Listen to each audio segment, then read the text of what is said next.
மெத்தைக்கு மேல உன்னோட சேலை என் கைய சிக்கும் வேலை என்ன நினைச்ச எப்போதும் போல உன்னோட வீடு ஆரம்பமாச்சதுன்னு நானும் நினைச்சேன். நீ உள்காயத்தை பாக்குறப்போ என்ன நினைச்ச நீ நகம் விட்ட வீணுமன்னு சொல்ல நினைச்சேன்.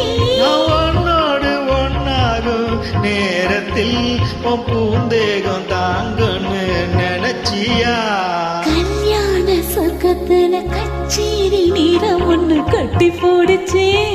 நான் கட்டி போடுச்சேன். என் வெக்கம் விட்டு மூச்சு முட்டை கட்டி போடுச்சேன். சொக்கி தவிச்சேன் நான் சொக்க தங்கம் கிட்டியதா துள்ளி குதிச்சேன் சொக்கி தவிச்சேன் நான் சொக்க